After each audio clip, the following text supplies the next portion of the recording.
بسم اللہ الرحمن الرحیم۔ ابتدا ہے رب جلیل کے نام سے جو نہایت مہربان اور بہت رحم کرنے والا ہے۔ السلام علیکم، اپنے چینل میں آپ کو خوش آمدید کہتی ہوں۔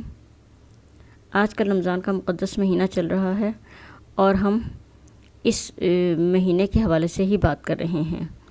یہ وہ مہینہ ہے جس کے بارے میں اللہ تعالیٰ نے خود ارشاد فرمایا، شہر رمضان الذی انزل فیہ القرآن، یعنی یہ وہ مہینہ ہے جس میں ہم نے قرآن نازل کیا۔ یعنی اس سے یہ معلوم ہوا کہ جس رات میں پہلی مرتبہ حضرت جبرائیل علیہ السلام قرآن کریم لے کر غار حرا میں رسول اکرم صلی اللہ علیہ وآلہ وسلم کے پاس آئے تھے، وہ رمضان ہی کی ایک رات تھی۔ یہ وہ رات ہے جس کو قرآن میں شب قدر کہا گیا ہے، اور اس رات کی فضیلت کے بارے میں اللہ تعالیٰ نے ارشاد فرمایا، انا انزلناہ فی لیلۃ القدر وما ادراک ما لیلۃ القدر لیلۃ القدر خیر من الف شہر تنزل الملائکۃ والروح فیہا بإذن ربہم من کل امر سلام ہی حتی مطلع الفجر۔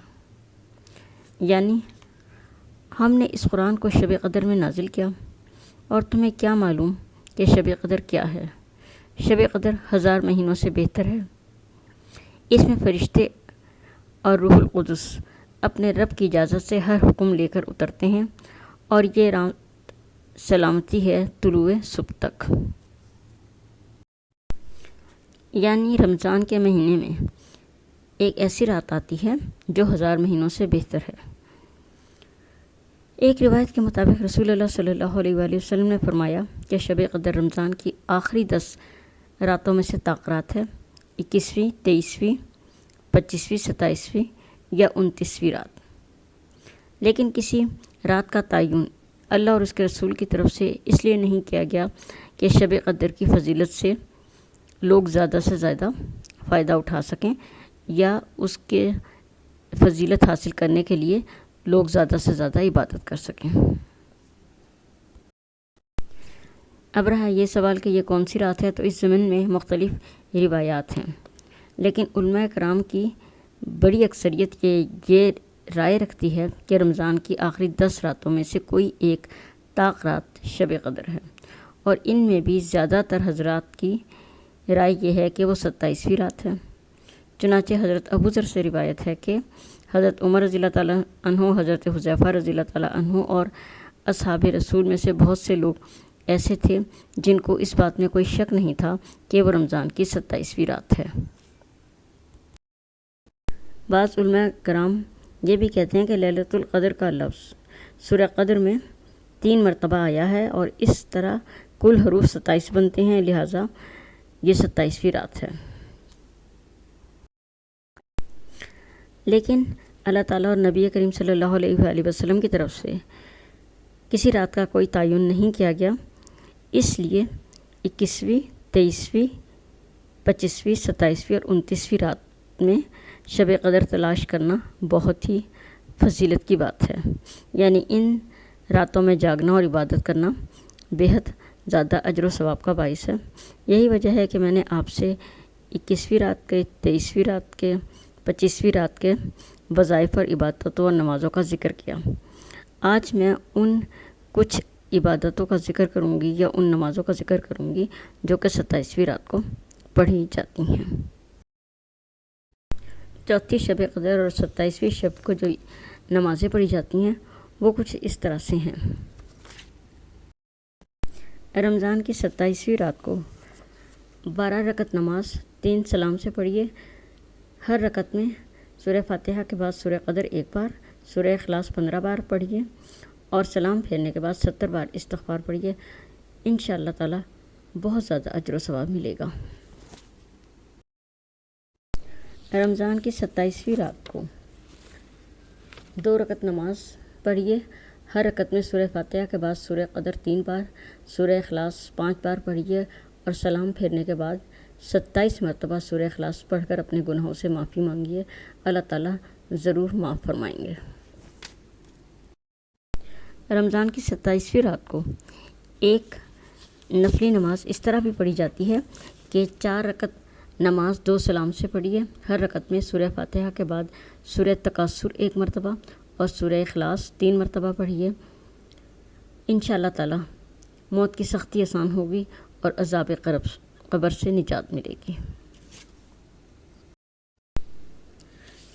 رمضان کی 27ویں رات کو ایک نماز اس طرح بھی پڑھی جاتی ہے کہ 2 رکعت نماز پڑھیں۔ ہر رکعت میں سورہ فاتحہ کے بعد سورہ الم نشرہ 1 مرتبہ اور سورہ اخلاص 3 بار پڑھیے۔ بعد سلام 27 بار سورہ قدر پڑھیے۔ اس کا بھی بہت زیادہ اجر و ثواب ہے۔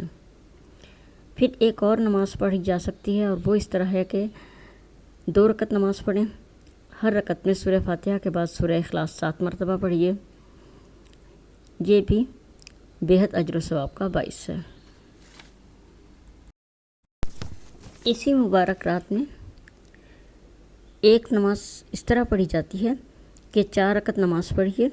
ہر رکعت میں سورہ فاتحہ کے بعد سورہ قدر 3 بار، سورہ اخلاص 50 مرتبہ اور سلام پھیرنے کے بعد سجدے میں سر رکھ کر تیسرا کلمہ پڑھیے۔ اس کے بعد جو حاجت دنیاوی و دینوی طلب کریں گے انشاءاللہ تعالی ضرور قبول و مقبول ہوگی۔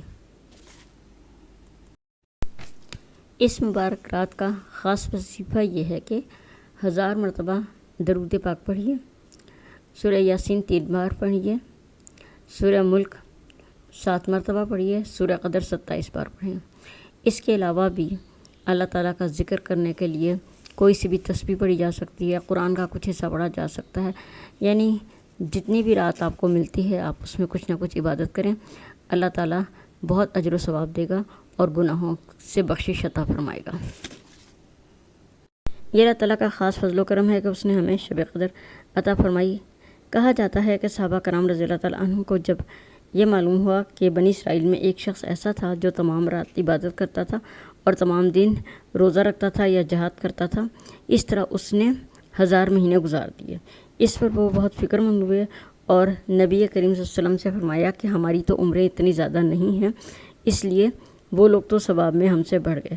رسول کریم صلی اللہ علیہ وسلم نے جب یہ سنا تو آپ بھی فکر مند ہوئے، جس کے جواب میں اللہ تعالیٰ نے یہ صورت نازل فرمائی کہ اگر تم شب قدر کی رات اللہ تعالیٰ کی عبادت کرو گے اخلاص اور خلوص کے ساتھ تو 1000 مہینوں سے بہتر ثابت ہوگی وہ رات تمہارے لیے، اور تمہیں 1000 مہینے کی عبادت سے زیادہ اجر و ثواب عطا کیا جائے گا۔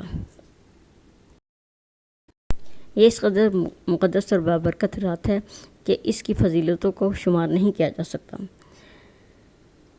یہ اتنی بابرکت رات ہے کہ اس رات میں بے شمار فرشتے آسمان سے زمین پر نازل ہوتے ہیں اور ان فرشتوں کے سردار یعنی حضرت جبرائیل علیہ السلام بھی ہمراہ ہوتے ہیں۔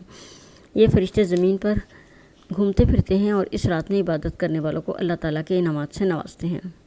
رزق میں فراخی عطا ہوتی ہے، عمر میں برکت ہوتی ہے اور اس طرح انسانوں کو بے شمار مرادیں اور حاجتیں پوری ہوتی ہیں۔ یہ فرشتے اپنی مرضی سے نہیں بلکہ اللہ تعالیٰ کے حکم اور اجازت سے زمین پر اترتے ہیں اور اللہ تعالیٰ کے احکامات کو نافذ کرتے ہیں۔ فیوز و برکات کا یہ سلسلہ طلوع صبح تک جاری رہتا ہے۔ اس رات کی کچھ خاص علامات ہیں۔ اللہ تعالیٰ کے مقرب بندے اپنی بصیرت سے اسے پہچان لیتے ہیں۔ اس رات کو بکثرت انوار الہی کی بارش ہوتی ہے اور پورا ماحول اور فضا نہایت بابرکت اور نورانی نظر آتی ہے۔ اس رات کو نہ زیادہ گرمی ہوتی ہے اور نہ زیادہ ٹھنڈک، بلکہ معتدل کیفیت ہوتی ہے۔ سیدنا ابی بن کعب سے مروی ہے کہ نبی کریم صلی اللہ علیہ وسلم نے فرمایا، لیلۃ القدر کی رات کو سورج کے بلند ہونے تک اس کی شعاع نہیں ہوتی۔